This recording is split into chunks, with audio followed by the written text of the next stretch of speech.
کہ الحمدللہ ہر 12ویں شریف کو ہمارا یہ معمول بھی ہے کہ میں صرف حضور کے والدین ہی کی نہیں، آدم علیہ السلام سے لے کر بی بی آمنہ تک کے شجرے کو پڑھتا ہوں۔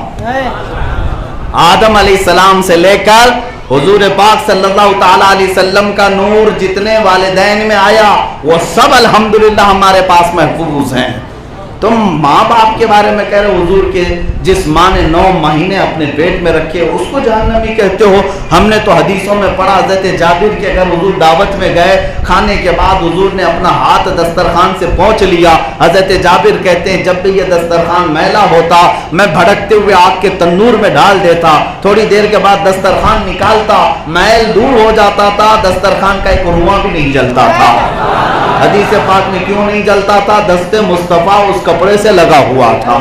دست مصطفیٰ اس کپڑے سے لگا ہوا تھا، جس کپڑے پر میرے آقا کا ہاتھ لگے وہ آگ نہیں جلاتی، جس ماں کے پیٹ میں خود بنفس نفیس 9 ماہ رہے ہوں، کیا اس کو جہنمی کہا جا سکتا ہے؟ نعوذ باللہ۔ قرآن کہتا ہے وَتَقَلُّبَكَ فِي السَّاجِدِينَ، اے محبوب ہم نے آپ کو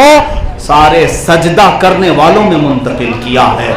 آدم علیہ السلام سے لے کر میرے آقا صلی اللہ تعالیٰ علیہ وسلم تک جتنے بھی آپ کے نسب میں آبا و اجداد آئے ہیں، سب کے سب حضور کے صلی اللہ علیہ وسلم کے آبا و اجداد ایمان والے تھے، پاکیزہ تھے، طہارت والے تھے، اور ہر کوئی اپنے زمانے کا معزز اور افضل تھا، ہر کوئی۔ اب آپ کو بتاؤں یہ شجرہ پاک برکت کے لیے نہایت توجہ کے ساتھ سنیں، حضور پاک صلی اللہ تعالیٰ علیہ وسلم کا شجرہ نسب ہو سکے تو یاد بھی رکھ لیں، جب کبھی گھروں میں پریشانیاں ہوں دوسروں کے شجرے تو پڑھتے ہیں، حضور کا شجرہ بھی پڑھو۔ حضور کے والدین پاک سے لے کر آپ کے پورے آبا و اجداد نہایت ہی مقدس متبرک افضل لوگوں کو اللہ تعالیٰ نے دنیا میں چنا، اور کسی ایسے ویسے کے پیٹ میں یا ان کی پیشانی میں اپنے حبیب کے نور کو نہیں رکھا۔ جو اللہ کی وحدانیت کا قائل تھا اسی کی پیشانی میں اللہ نے اپنے حبیب کے نور کو بھی رکھا ہے،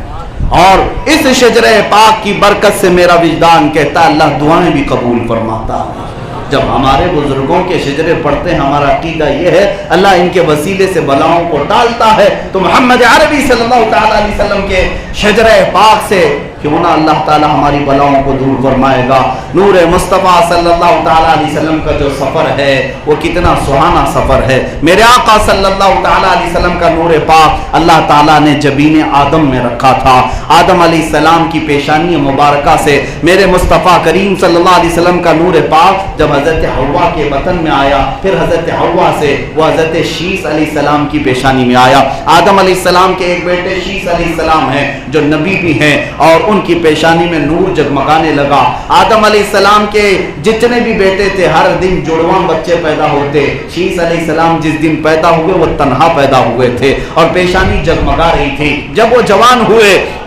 آدم علیہ الصلوۃ والتسلیم نے انہیں وصیت فرمائی، کہا بیٹا تیرے پیشانی میں ایک امانت والا نور ہے، تو جب نکاح کرے گا نہایت پاکیزہ خاتون سے نکاح کرے گا، اور پاکیزہ خاتون سے نکاح کروایا۔ آدم علیہ السلام نے ذمہ داری کے ساتھ، کیونکہ اس امانت کی حفاظت بھی کرنی ہے، شیس علیہ السلام کی پیشانی مبارکہ میں وہ نور چمکتا رہا۔ پھر جب آپ نے نکاح کیا اور اس کے بعد اولاد کا سلسلہ جاری ہوا، اب شجرہ پاک آگے بڑھتا ہے نور مصطفیٰ کا، نور محمد کا، حضرت شیس علیہ السلام سے منتقل ہو کر کے وہ نور یانش میں آیا، یانش سے قینن میں آیا، قینن سے محلیل میں آیا، محلیل سے یرد میں آیا، یرد سے ادریس علیہ السلام میں آیا، ادریس علیہ السلام سے متوشلق میں آیا، متوشلق سے لامک میں آیا، لامک سے حضرت نوح علیہ السلام کی پیشانی میں آیا، حضرت نوح علیہ السلام کی پیشانی سے سام میں آیا، سام سے ارفخشد میں آیا، ارفخشد سے شالق میں آیا، شالق سے عیبر میں آیا، عیبر سے فالق میں آیا، فالق سے راعو میں آیا، راعو سے تیرح میں آیا، تیرح سے ناحور میں آیا، ناحور سے ساروغ میں آیا، ساروغ سے تارح میں آیا، تارح سے سیدنا ابراہیم علیہ السلام کی پیشانی میں آیا۔